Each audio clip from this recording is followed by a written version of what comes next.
Magandang araw mga kapatid, mga kababayan. Welcome to my small channel. This is EJ Morse. Thank you for joining me today. Lalong-lalo na yung ating mga kababayan sa iba't ibang panig ng daigdig at ang ating mga kababayan dito sa iba't ibang panig ng Pilipinas. Doon po sa mga bago lang dito sa aking channel, kindly subscribe, kindly hit the notification bell, pati na rin yung like button. At paki-share na rin po para lumaki ang ating community.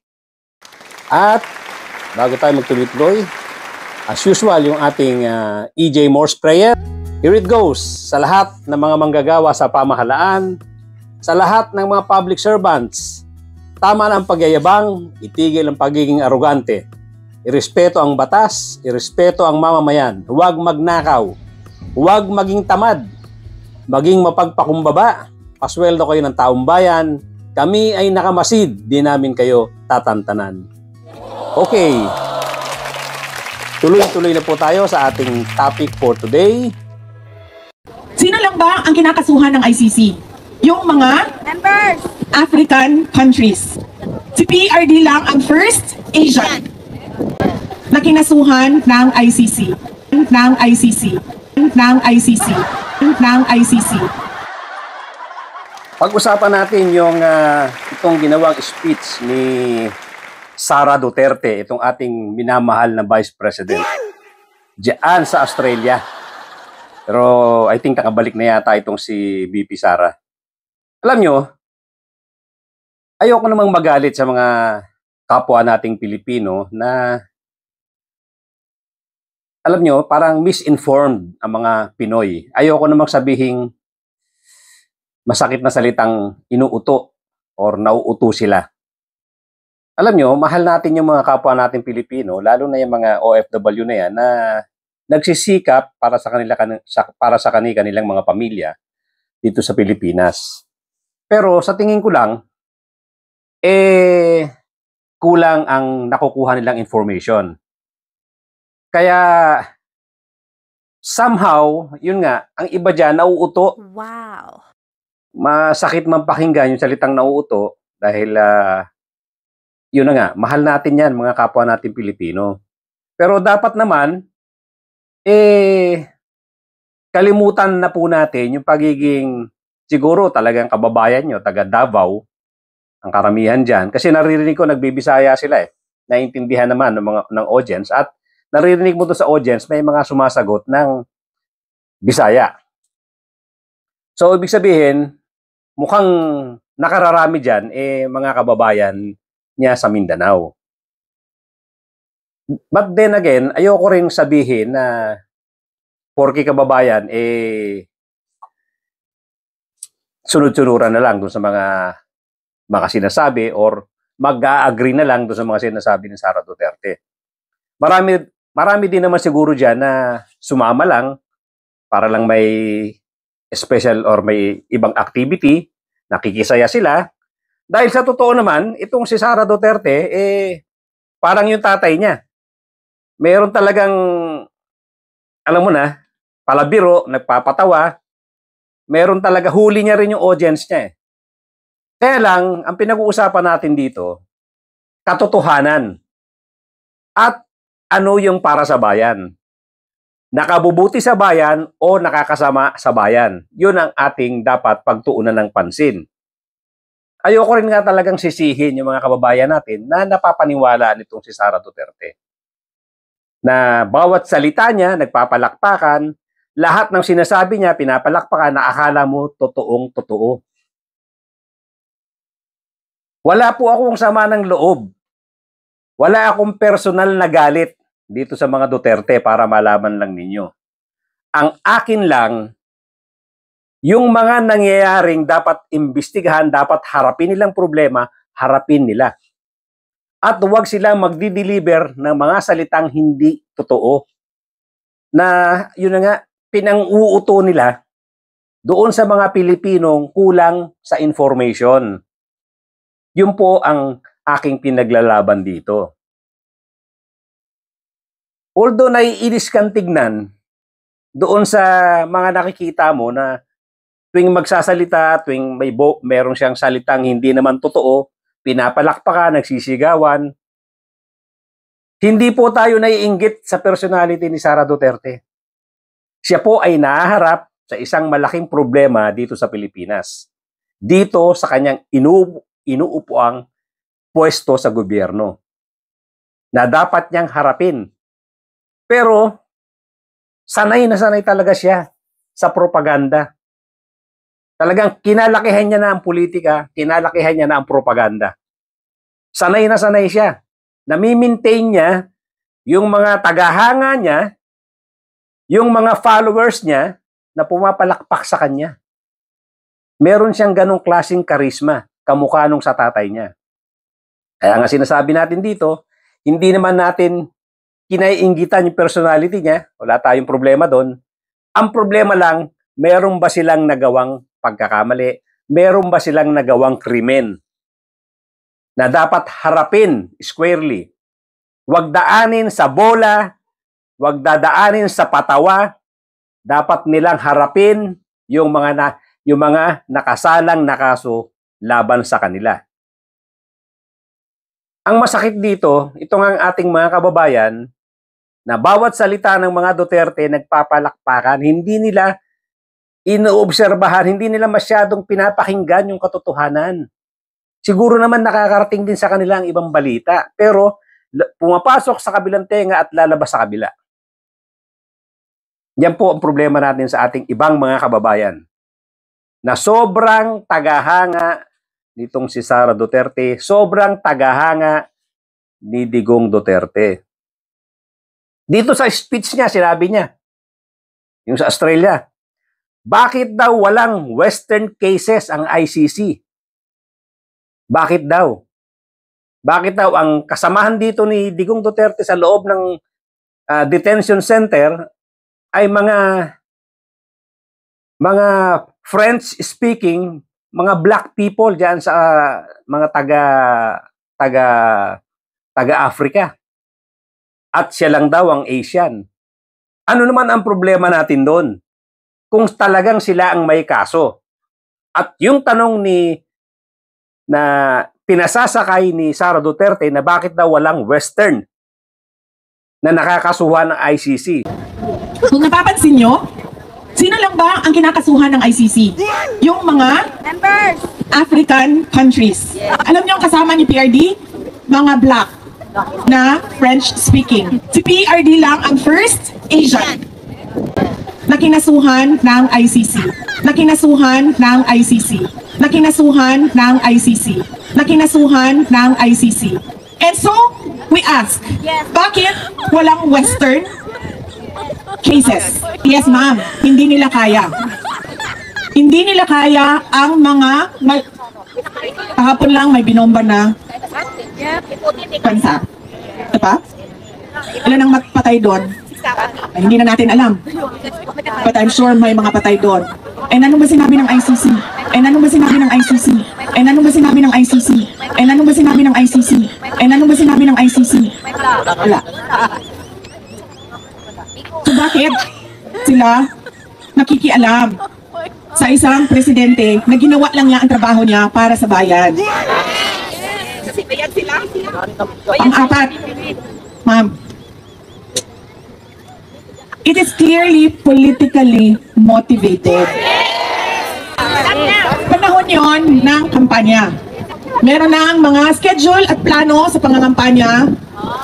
At dahil meron tayong insecure na administration na ang gusto gawin ay magturo ng ibang tao sa kawalan at kamalian nila, ay hinila nila si Pangulong Duterte para hindi siya makakampanya para sa kanyang mga kandidato.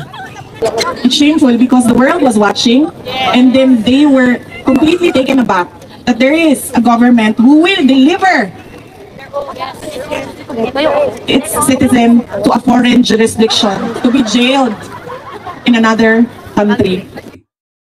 Kita mo yan, misinformation na ginagawa niya. Mga kapatid, mga kababayan. Alam niyo ba kung alin doon ang mali sa sinabi niya? Ang mali doon sa sinabi niya, hindi naman ang ICC ang nagpa-file ng kaso. ang nagpa-file ng kaso, kung yan sa African countries yan, yung mga naggagawa or nagpa-file ng kaso, yung mga African people din kung nasaan yung bansa nila. Dito sa kaso ni Digong Duterte, Sara Duterte, makinig ka at mga kapatid, mga kababayan dyan sa Australia at sa iba't ibang panig ng daigdig, hindi po ang ICC ang nag-file ng kaso sa tatay niya. Minamali niya po ang informasyon. Minamali po ni Sara Duterte ang balita. Kinukuha ang inyong simpatya. Kinukuha ni Sara Duterte ang inyong sympathy, ginagamit ang kasinungalingan. Bakit niya sasabihin bakit walang Western countries na na-file ng kaso? May binomba nung isang araw ang US. Hindi niya naman sinabing US, pero Western country, sinabi niya. At US lang naman ang bumomba nung isang araw sa Iran. Yes, ginawa ng US yan. Ngayon, ang sabi niya, bakit hindi raw ginagalaw? Wala daw sinabi ang ICC. Ang ICC po ay International Court. Bakit sila magko-comment? Hindi naman sila news agency. Sara Duterte, nililito mo ang mga audience mo, nililito mo ang mga tagahanga nyo. Gusto mong ma-maintain yung paniniwala nila sa inyo. Mga kapatid, mga kababayan ko sa iba't ibang bansa, yung mga salita po ni Sara Duterte, obserbahan yung maigi, i-analyze yung maigi, kung talagang lahat ng sinasabi niya ay dapat palakpakan at dapat hangaan. Dahil sa paningin ko po, marami dyan ang hindi totoo. Katulad na lang ito, katulad nitong sinasabi niya sa speech niya sa Australia. Bakit wala daw Western countries ang napapila ng kaso ng ICC? Hindi po ICC ang nagpapile ng kaso, yung pong bansa mismo na kung saan gumawa ng krimen. Kaya nga, itong kaso ni Digong Duterte, sino ba ang nag-file ng kaso dito? Hindi naman ang ICC. Ang nag-file ng kaso dito, yung pamilya ng mga biktima ng EJK. Gusto ko pong linawin sa inyo yan, mga kapatid, mga kababayan. Wala akong problema sa inyo. Hindi ako galit sa ating mga kababayan, pero ako'y nagdi-deliver lang po ng balita na baka lang hindi nyo masyadong nakukuha ang katotohanan. Dahil bawat salita ni Sara Duterte, pinapalakpakan nyo, nagtatawanan kayo sa mga biro niya. Okay lang yun, tawanan nyo yung biro. Pero alamin nyo po ang katotohanan. Meron pong misinformation dito. Hindi po hindi po mag-i-initiate ng kaso ang ICC. Hindi po mangyayari yan, korte yan. Kahit naman yung normal court dito sa Pilipinas. Anong pakialam niyan doon sa snatcher? Anong pakialam niyan doon sa murderer? Anong pakialam niyan doon sa magdanakaw? Kung walang magpa-file ng kaso. Ganon din po yan. High-tech pa nga yan, that International Court of Justice yan. Pero yung sasabihin niyang, bakit walang sinasabi ang ICC nung isang araw lang may binomba? Siguradong maraming namatay dyan. Ano po ang ginagawang panglilito ni Sara Duterte? Hindi naman kailangan mag-comment ang ICC dyan. CNN ba yan? Fox News ba sila? Hindi sila news entity. Hindi po. Tahimik ang ICC dahil sila ay korte. Ang nagpa-file ng kaso, uulitin ko, doon mismo sa bansa na kung saan merong alleged crime na nagawa.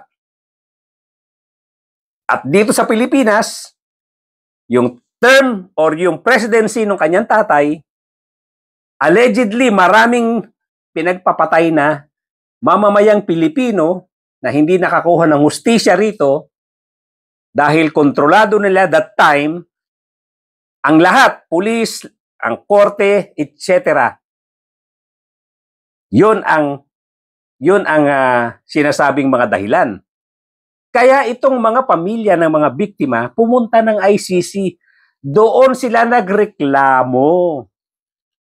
So ngayon, ano ang sinasabi ni Sara Duterte?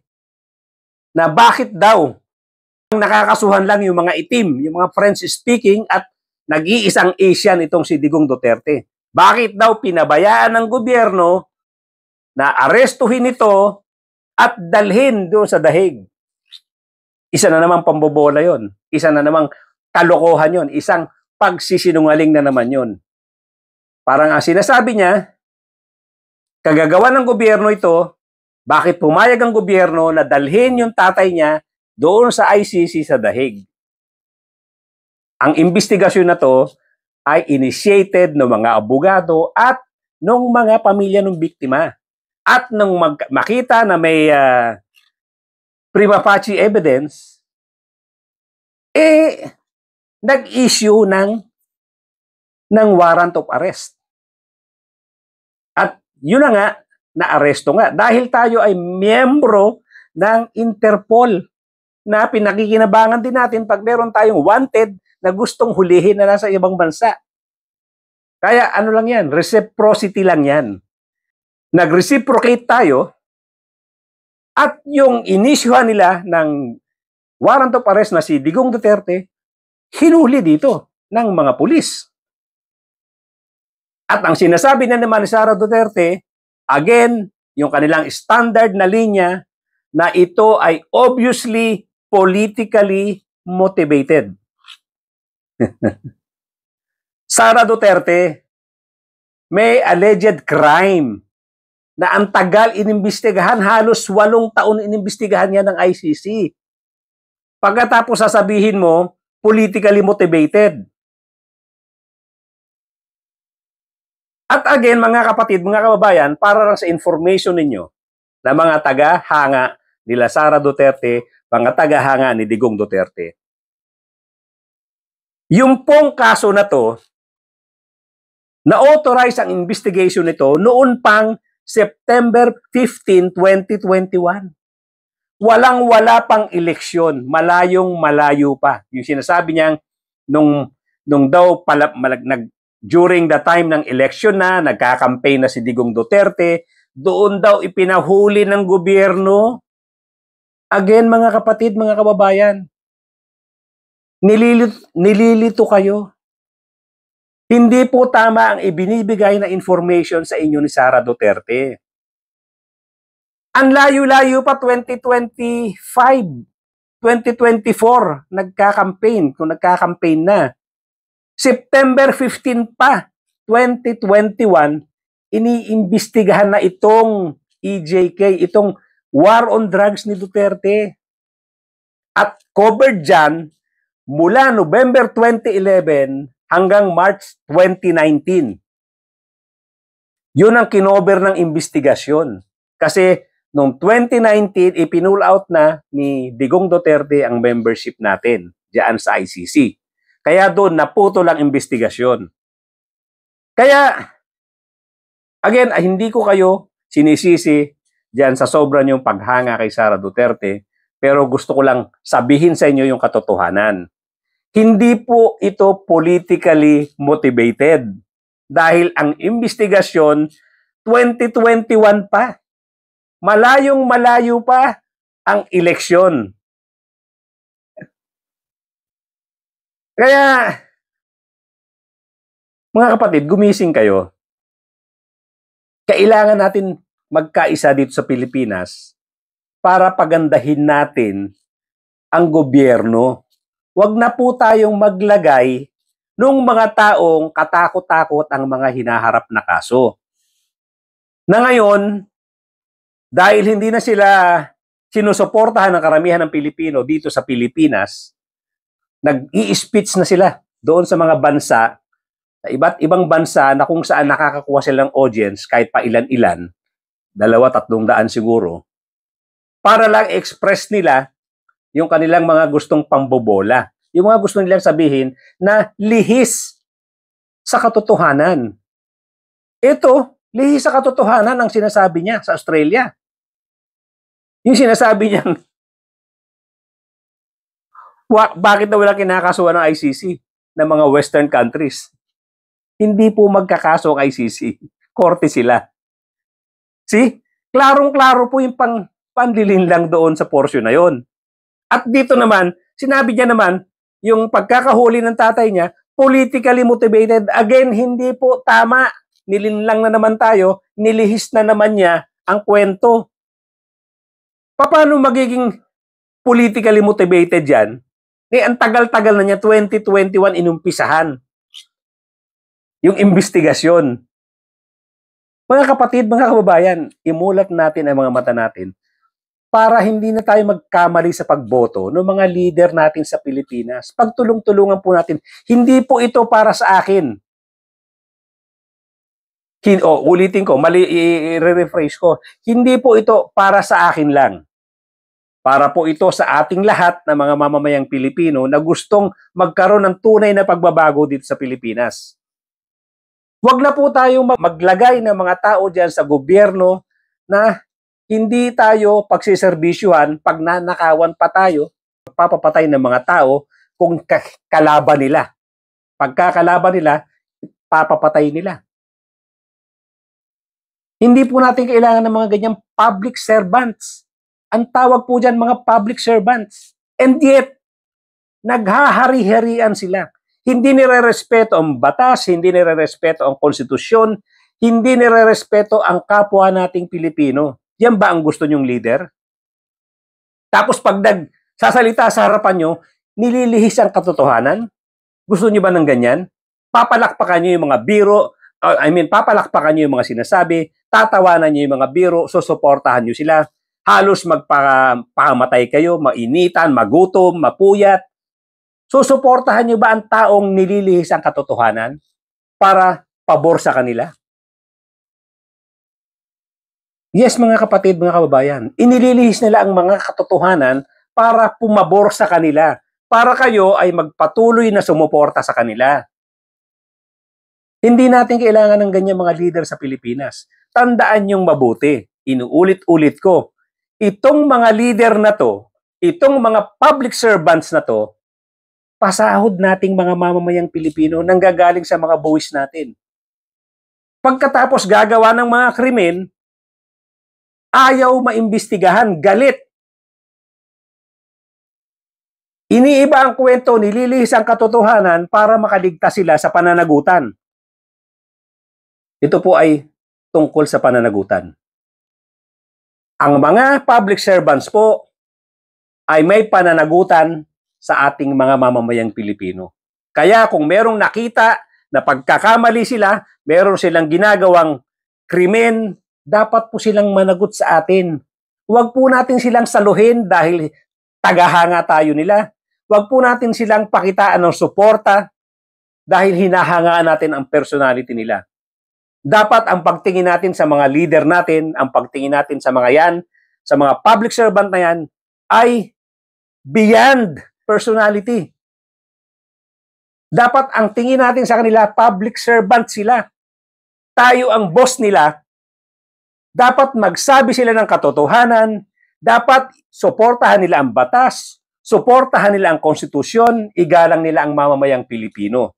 Hindi yung pag natatanong sila tungkol sa perang nawawala, pagka natatanong sila tungkol sa mga krimen na nangyayari, nagagalit. At kung ano-ano mga kinakatuwiran, inililihis ang katotohanan. Gusto niyo ba ng ganyan? Gumagastos tayo sa mga public servants natin, sa mga opisyal natin, tapos pag nanakawan tayo, gusto niyo ba yan? Ganyan ba ang gusto niyo mga nanunungkulan sa atin? Natural, hindi. Hindi na po aasenso ang Pilipinas. Bakit ba kayo nasa abroad? Hindi ba? Dahil hindi sapat ang kinikita rito. Ang isa pong malaking dahilan dyan, pagnanakaw sa gobyerno.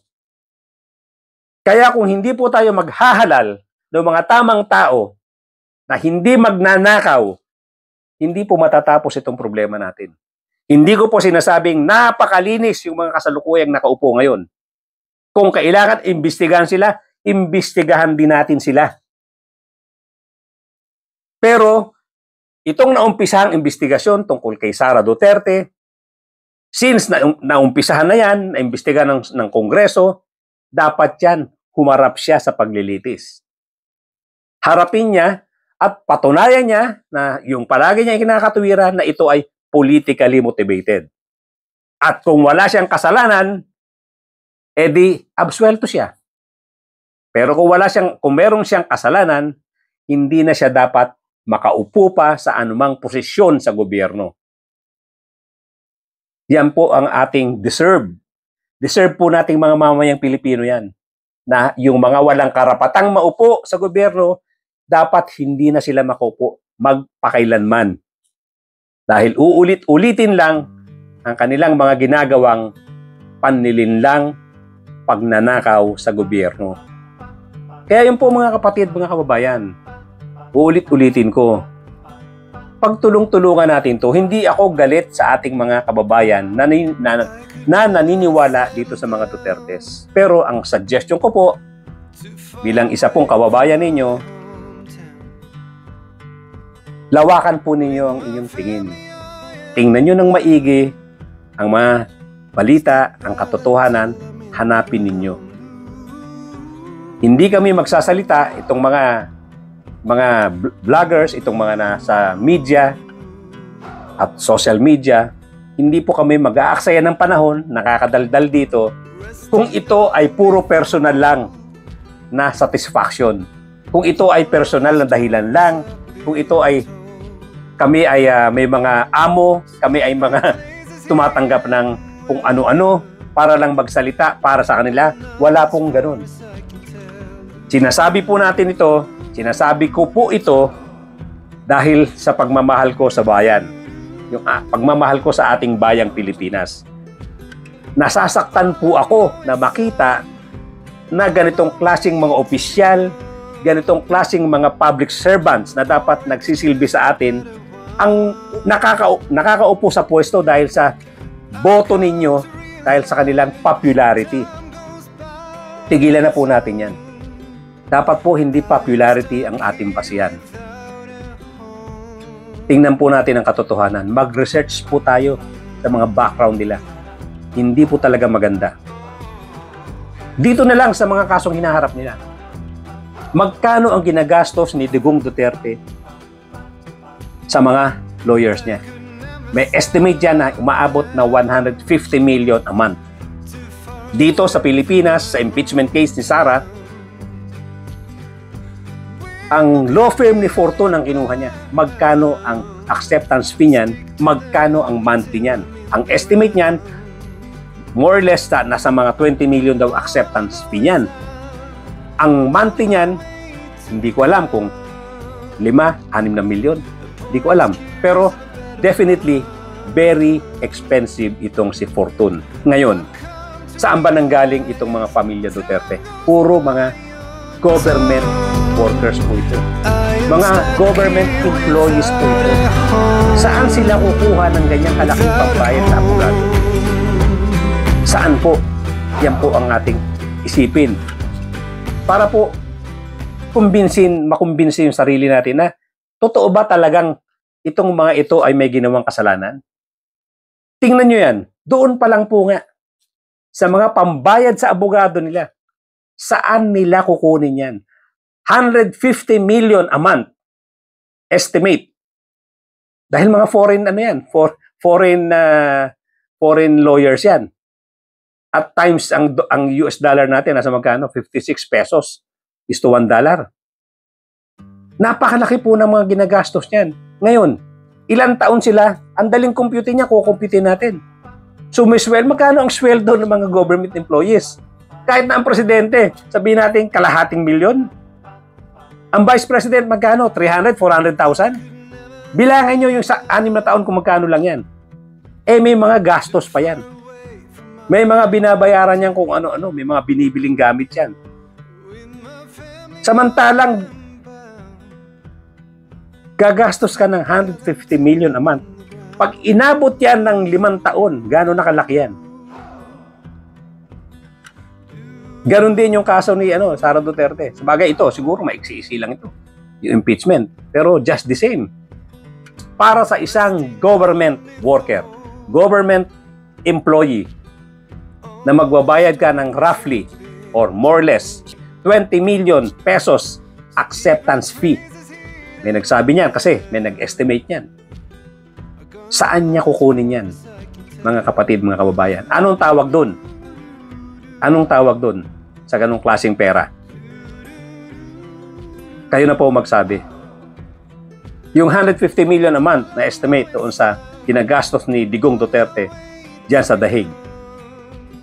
Doon sa pera na yan, ano po ang tawag doon?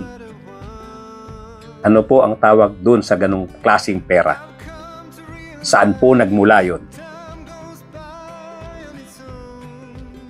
Mga kapatid, mga kababayan, hanggang dito lang. Thank you so much for joining me today.